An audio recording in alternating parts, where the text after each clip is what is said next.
à l'exploitation. Le 2 janvier 1973, je fus affecté à, vous dites ce cher ami, à DKTV, un service fonctionnel, pour, en collaboration avec M. Courgeon, autre chef PNC, de concevoir le service Concorde. Alors à cette époque, l'avion était bien loin, n'est-ce pas, en 1973, d'avoir encore son certificat de navigabilité. Comme outil de travail, j'avais 3 plans. 3 plans de papier Concorde, un avec 100 passagers, et 100 sièges, un autre avec 104, un autre avec 108. C'est tout ce que j'avais. Et une chance extraordinaire, M. Ziegler, à l'époque président directeur général de l'aérospatiale, alors que toutes les commandes, bien sûr, Concorde, avaient fondu comme neige au soleil, de 90, ils étaient passés à 70, de 70 à 60, et tout compte fait, il y restait 16 Concorde à construire, un prototype, un pré-série, 14 appareils, dont 7 seraient donnés à British Airways et 7 à Air France. Mais M. Ziegler était extrêmement passionné pour cette aventure Concorde. Alors, il se rendit à Paris et il rencontra le président d'Air France et il lui dit, écoutez, cet avion n'a pas son certificat de navigabilité, mais moi je voudrais le faire connaître. Peut-être ça amènera-t-il les décideurs à changer d'avis et peut-être pourrions-nous bénéficier de commandes. Mais voilà, alors d'une part, je viens vous solliciter votre aide pour toutes les infrastructures sol, les plans, les préparations des programmes météo, etc. Et puis, voilà comment sera équipé l'avion. Alors, il y aura des appareils avec des ingénieurs en vol, 2 ou 3, avec toutes les armoires pour continuer à étudier les différents paramètres qui nous permettront d'obtenir le certificat de navigabilité et une cabine de 32 personnes. Alors, nous, les avions, on sait faire. Traiter des passagers, on ne sait pas. Alors, M. Perrol, qui était directeur général de l'époque, dit « Ah, ben nous avons un cadre qui s'appelle Bonpoint, il attend. Il attend, il est chargé de concevoir le service en vol, mais il n'a jamais vu l'avion. Et voilà, ce que nous pouvons faire, nous vous le prêtons. Vous nous le payez.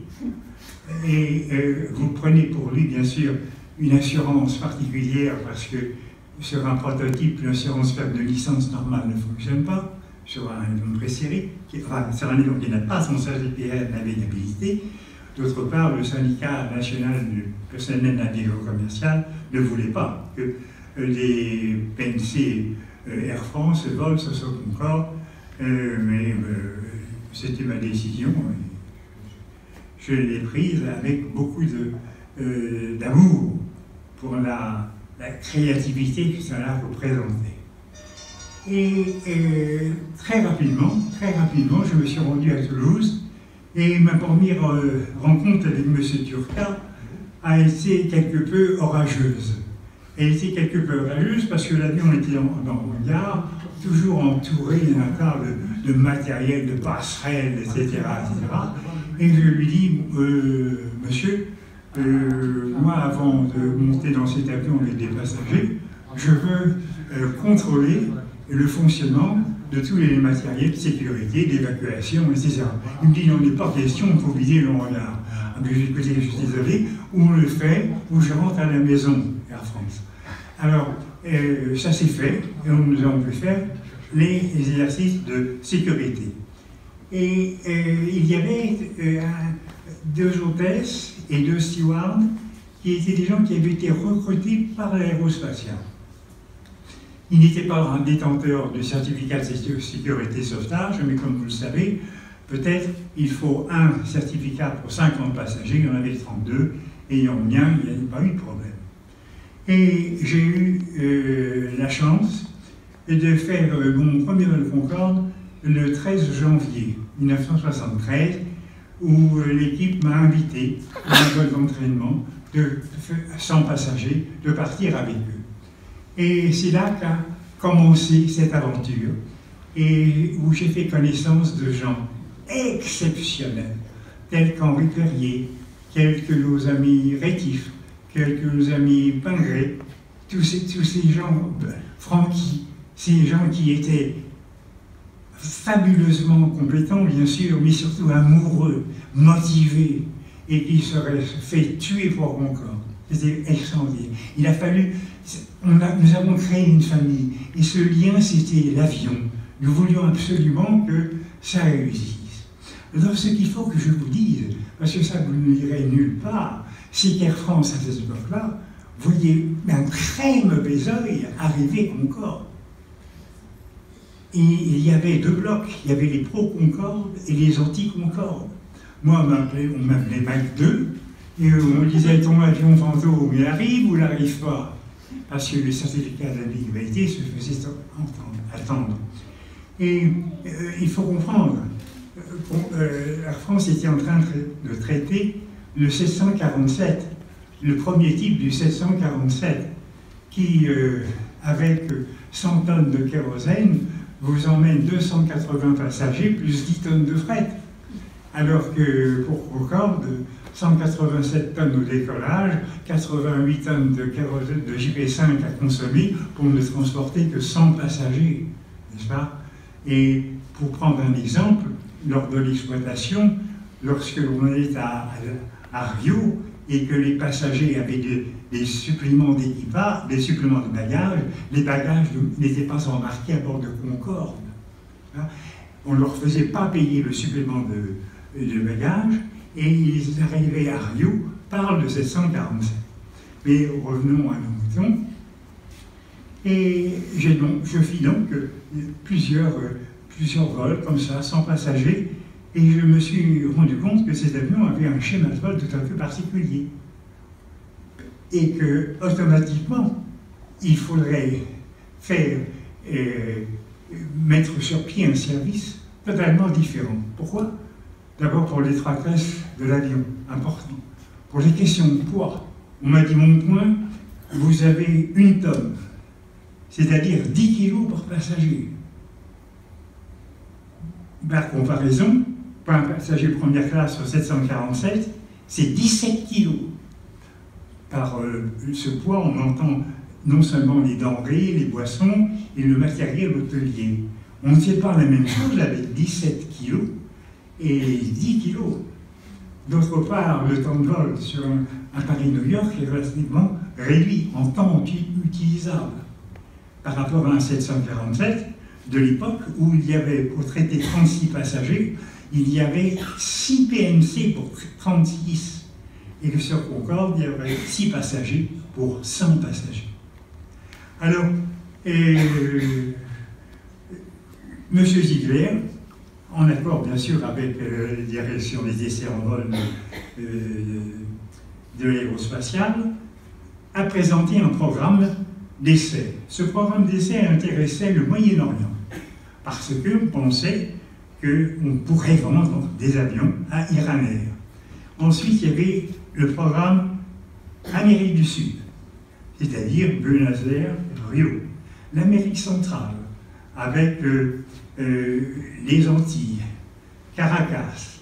Ensuite, l'Amérique du Nord, avec Los Angeles, Washington, Miami. Et puis l'Asie, avec Singapour et Séoul. Et j'ai eu la chance de faire absolument tous les vols de présentation.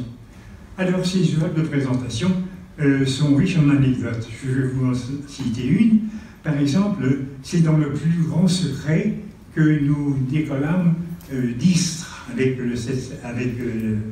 le Shah d'Iran, et qui partait incognito, n'est-ce pas, de cet aéroport militaire. Et la Chabanou était venue, fort belle femme, était venue visiter l'avion. Et l'hôtesse de l'aérospatiale, qui était à bord avec moi, n'avait pas le droit d'être en cabine avant. Lorsque le secrétaire, par exemple, du chah d'Iran venait en cabine, pour parler au chah d'Iran, il n'avait pas le droit de se mettre en face comme ça. Il se mettait sur le côté, à genoux, et il écoutait les ordres ou il transmettait des informations au chah d'Iran. Avec votre serviteur, j'avais le droit de le regarder en face comme ça, et si j'ai bien obligé pour le servir. Et quand nous sommes arrivés à Téhéran, et là je vais vous faire envie, et nous avons été reçus à l'ambassade de France. Il y avait un cavardier massif, en argent massif, plein de caviar. Je n'ai pas rêvé, parce que personnellement je n'aime pas du tout ça, et j'aurais préféré qu'il y eût des rillettes, mais pas de rillettes. Et nous avons fait énormément de vols riches en anecdotes. Par exemple, lorsque nous sommes allés à Dallas, le chef de mission, c'était Frankie. Alors, les Américains sont des gens pas tout à fait comme tout le monde, et en particulier les Texans. Il fallait inaugurer l'aéroport de Dallas. Et qu'a fait le gouverneur? Alors que l'avion, n'est-ce pas, se posait aux États-Unis, eh bien, le gouverneur, par l'intermédiaire du Congrès américain et la voie diplomatique, a obtenu que ce soit Concorde qui inaugure l'aéroport de Dallas. Alors, nous sommes posés à Dallas, et lorsqu'on a quitté la piste pour prendre le taxiway, on a entendu du bruit. On a regardé, et alors, comme il y a 3 pistes, n'est-ce pas, nous étions sur la piste centrale, à droite, il y avait une centaine d'Indiens plumés à cheval avec l'arc en bandoulière, les flèches à la main, et de l'autre côté, il y avait une dizaine de chariots tirés par des chevaux avec des cowboys. Et c'était la façon des Texans de nous accueillir. Le portefeuille étant ouvert, grandement ouvert, j'avais organisé la soirée. Alors la soirée fut la suivante: dîner de 200 couverts dans le hall de l'aérogare de Dallas, toutes les femmes en robe longue, tous les hommes en smoking, au guérois.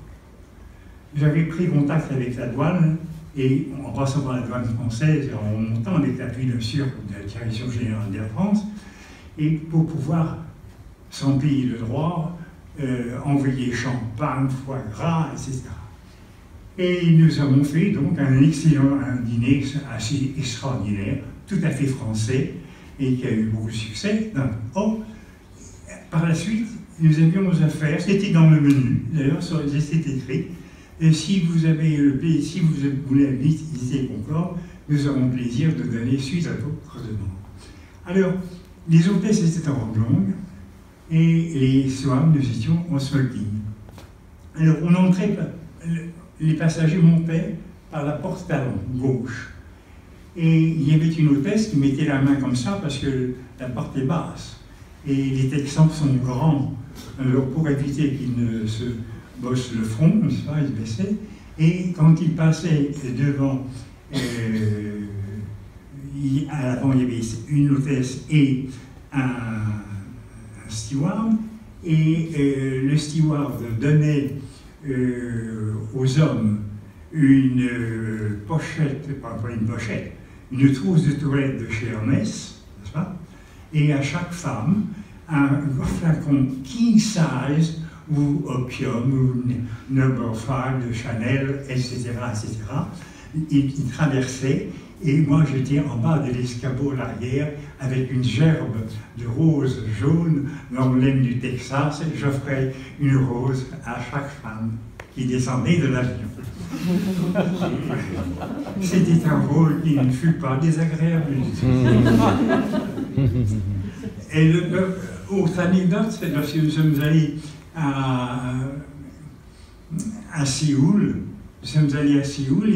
et il a bien fallu en repartir. Le lendemain matin, au effarement, nous ne pouvions pas entrer parce que les portes étaient cadenassées avec une chaîne. Il a fallu attendre que le gardien de l'aéroport arrive pour qu'il ouvre la chaîne pour que nous puissions rentrer. Et les vols se sont succédés les uns après les autres, et à mesure que mon expérience de l'avion augmentait, je me suis rendu compte qu'il fallait offrir aux passagers un système de transport tout à fait différent, et surtout faire une chaîne continue de services dans lequel venait s'insérer la partie vol. Et j'ai conçu, si vous voulez, tout l'ensemble, de façon qu'il y ait une continuité de traitement. Du moment où le passager sortait du sol de chez lui jusqu'au moment où il arrivait à sa destination finale. Et pour ce faire, le passager qui ne voulait pas se rendre en voiture, il prévenait l'escale, ou l'agence, ou son agence de voyage, et il avait le choix entre une Rolls ou une Mercedes 220 pour l'amener directement à l'aéroport. Ensuite, c'est votre serviteur qui a créé ce qui est maintenant le salon première classe, mais qui fut le salon Concorde. Alors pourquoi ai-je créé ce salon? Eh bien, pour un avion qui s'autorise à gagner New York en 3h30, il n'était pas question de faire un embarquement qui durera 35 minutes. Dans 48 cm, vous ne pouvez, c'est tout juste si vous pouvez pas être à deux. Donc pas question que les passagers se déshabillent. Sinon, il aurait fallu commencer l'embarquement 3 quarts d'heure avant. C'est pas la peine de faire 3h20 de vol pour un tel embarquement. J'ai donc, et aussi pour des raisons de poids, j'ai fait un transfert de ce que faisait le PNC habituellement à bord des avions classiques et que serait fait par le personnel au sol. Donc, des banques d'enregistrement privées pour Concorde, de façon à ce que le passager débarque de sa voiture particulière ou de la voiture qu'il ait commandée les points à attendre. Ensuite, être au salon Concorde, et là, il pouvait bénéficier à son choix du boisson chaude, d'une boisson froide. Parce que, avec 10 kilos par passager, il n'est pas question d'offrir un verre de champagne au roulage au sol, comme pour les passagers première classe, mais c'est 147. D'une part, ils n'ont pas eu le temps, et d'autre part, eh bien, il n'y aurait pas eu de champagne pour vos repas. 10 kilos par passager. Et c'était une obsession, ça. Et on m'avait dit, il n'y aura pas d'impasse. Et j'ai eu l'idée de dire, après tout, il y a 2 cabines, 40, 60, eh bien, on va un vestiaire à l'avant, un vestiaire à l'arrière. Et si on demandait aux passagers de se déshabiller, de se débarrasser de son vêtement, puisqu'il ne sera plus en contact avec l'extérieur, à partir de cette salle, et on mettrait ces vêtements sur un cintre roulant, et on les amènerait à l'avion peu de temps avant le déclenchement de l'embarquement. Mais, ça ne s'était jamais fait. Ça ne s'était jamais fait. Et lorsque je fus amené à présenter au conseil d'administration de notre chère compagnie tout ça, on m'a dit, mais mon point, mais vous rêvez. Ça fait 20 ans que vous êtes à la compagnie, vous me proposez ce genre de choses, et des syndicats sols, etc. Et j'ai passé, je vous promets, des longues, très longues soirées à discuter, parce que si jamais il paraissait quelque chose entre le moment où le passager mettait son vêtement et quand elle récupérait à l'arrivée de l'escale, qui serait responsable? Le personnel au sol ou le personnel navigant? Ça paraît des détails, mais sur le plan syndical, je vous promets que ça n'a pas été très facile. Alors, parallèlement à ça, je participais, bien sûr, avec M. Courgeon, à toutes les commissions de travail, etc. C'est votre serviteur qui a inventé l'assiette alvéolée. Mon obsession, c'était le poids et l'avion. Faire oublier aux passagers que l'avion est petit. Pour faire oublier que l'avion est petit, il faut éviter tout geste inutile. Sur un 747, vous avez sûrement en place pour mettre la tablette, mettre la nappe, mettre les couverts. Sur Concorde, il n'était pas question de ça. Ce qu'il fallait, c'était gagner du temps et faire en sorte de donner au personnel des outils qui leur permettent d'aller vite. Ce n'est pas suffisant de demander aux gens d'aller vite, encore faut-il leur donner les moyens. Alors nous avions dans un gobelet, une sorte de gobelet, porte-crayon si vous voulez. Il y avait tous les couverts enveloppés dans une serviette couleur pastel. les nappes étaient couleur pastel et tout était en parfaite harmonie. C'est-à-dire que l'hôtesse n'avait pas à choisir, mais cette nappe-là, ensuite, le passager, un seul geste, et il avait tous ses couverts. Et je m'étais toujours posé la question, comment on n'était pas parvenu aux passagers première classe et de leur laisser, leur offrir le loisir de manger comme ils voulaient. Vous prenez un 747 en première classe, vous voulez manger du fromage, et bien vous attendez qu'on en arrive au fromage. Bon, je trouve ça invraisemblable.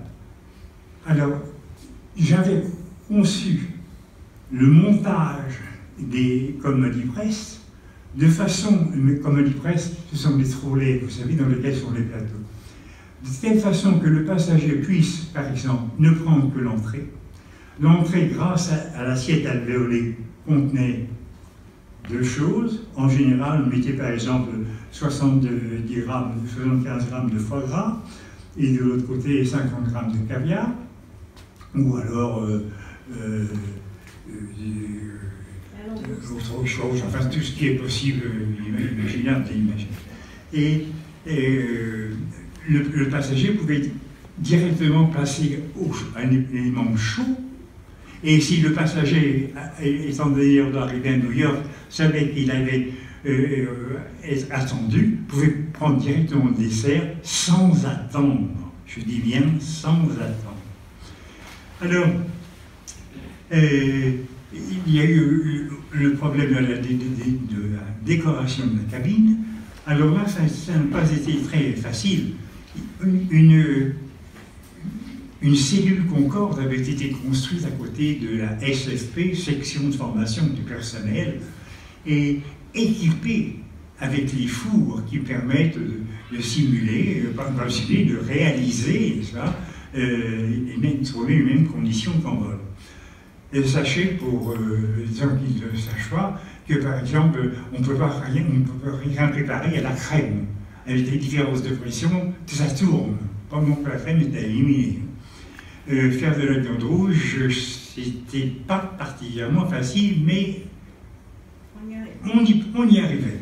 Nous avions fait venir dans nos cuisines laboratoires les trois gros, les frères Eberlin, Ducasse, etc. Et Bocuse. Et en fait, n'avait résisté dans les fours de laboratoire que le ragoût de homard de Bocuse. Et c'est le seul plat de Bocuse qui fut affiché sur les menus de la France. Quant à la décoration de la cabine, elle avait été confiée à Raymond Louis. Alors pour les amateurs d'automobile, Raymond Louis, c'est le patron de la Studebaker.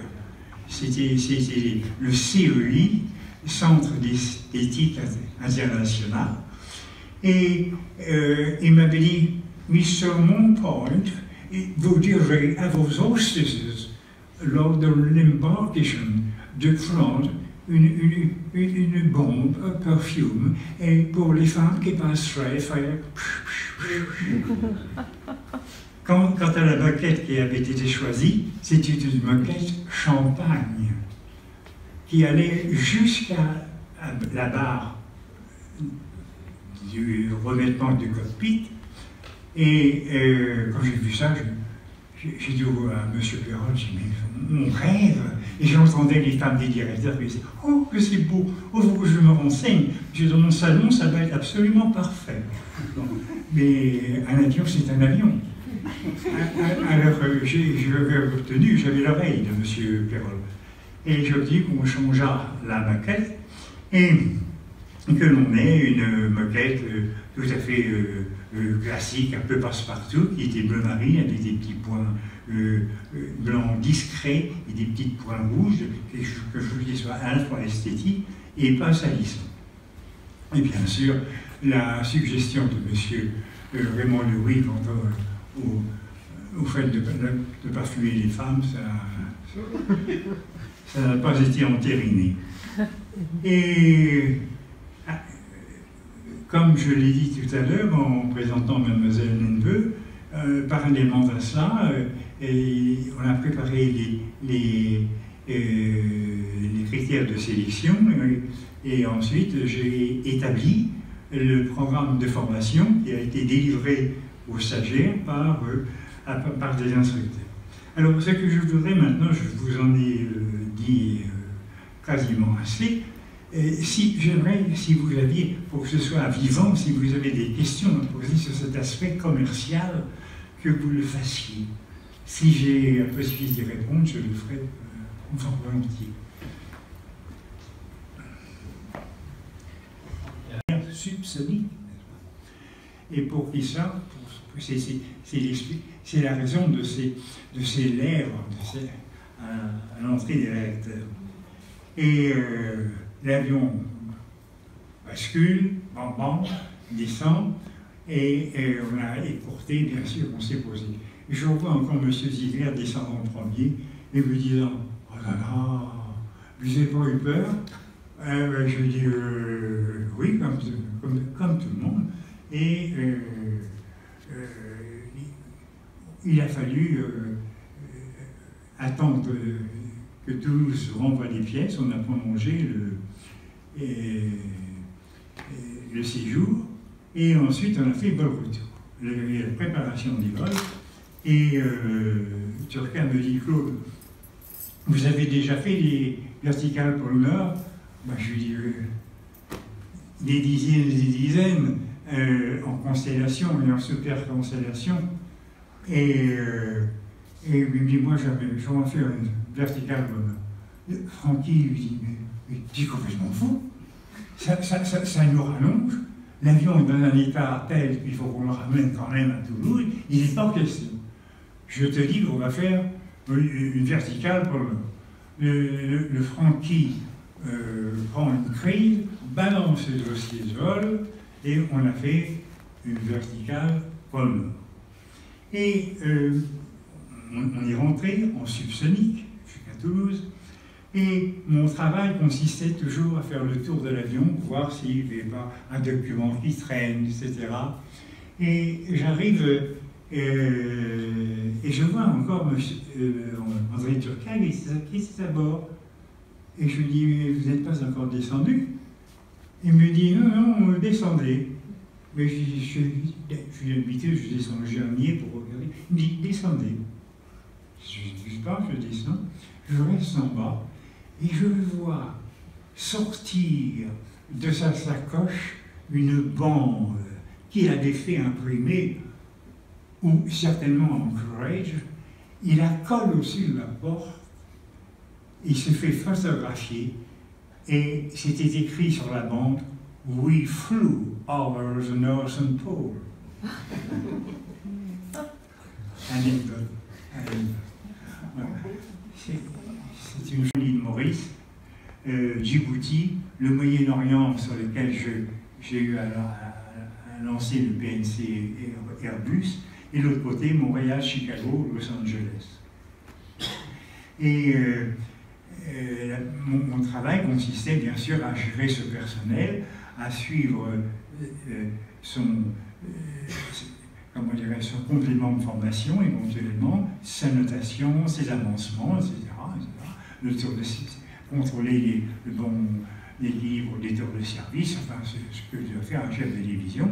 Et puis bien sûr, rencontrer les représentants Air France dans les escales, pour savoir si la politique de service définie par la compagnie et concrétisée par le travail du PNC à bord correspondait au désir de la clientèle. Et après avoir fait 600 heures de Concorde avec des étapes qui sont en moyenne, mettons, 3h30, je suis parti à La Réunion. Le vol durait 8h30. Je piaffais d'impatience. Au bout de 4 heures, j'avais envie de descendre. C'était pas possible. J'avais perdu l'habitude. Voilà. Voilà à peu près tout ce que j'avais à dire. Si vous avez des questions, n'hésitez pas. Voilà.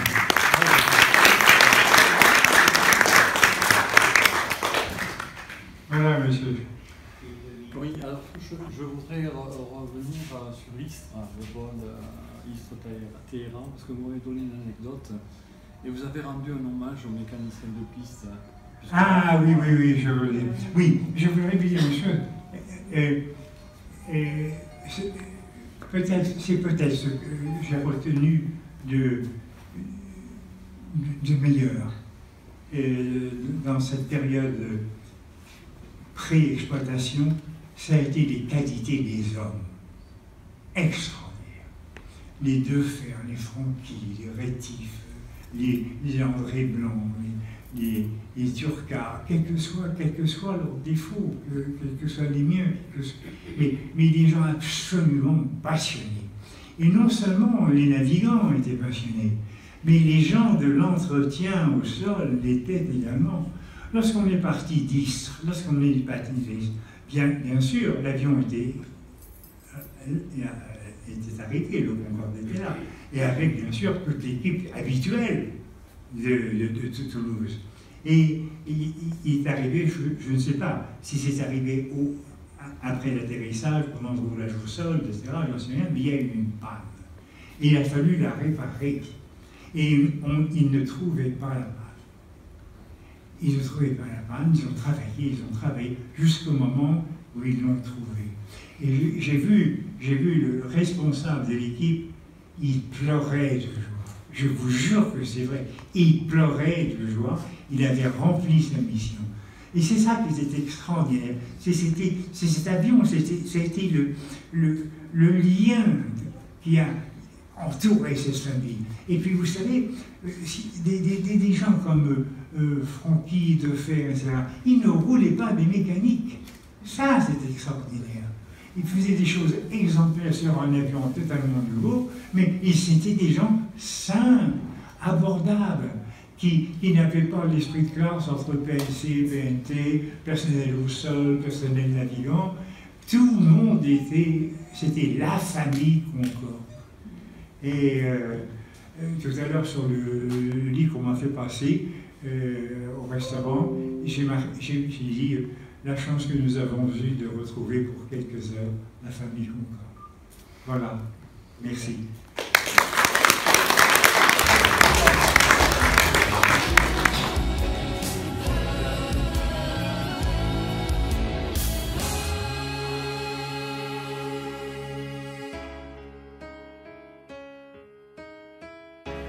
Objet de discorde, objet de concorde, le symbole de chacun, l'avion de quelques-uns. Tu étais le bel oiseau blanc, le roi du firmament.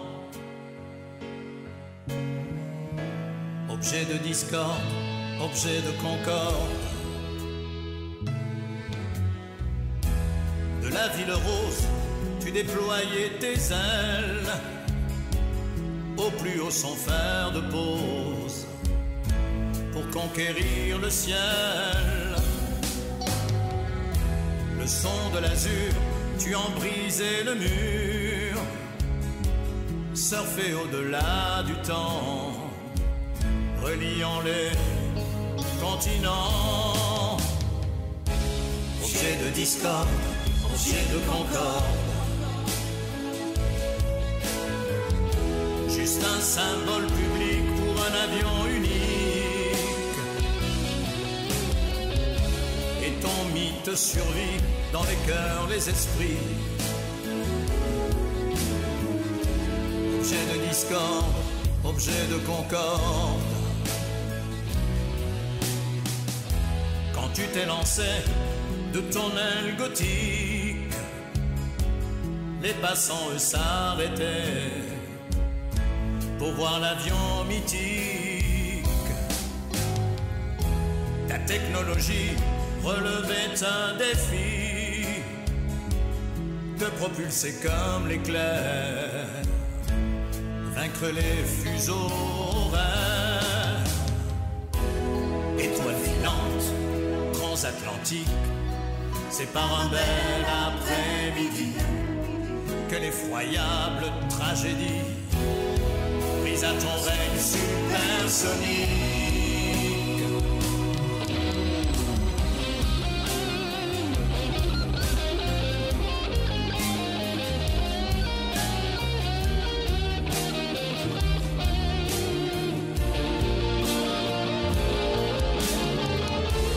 objet de discorde, objet de concorde. Juste un symbole public pour un avion unique. Tu étais le bel oiseau blanc, le roi du firmament. Objet de discorde, objet de concorde. Sur la ville rose, tu passais rugissant.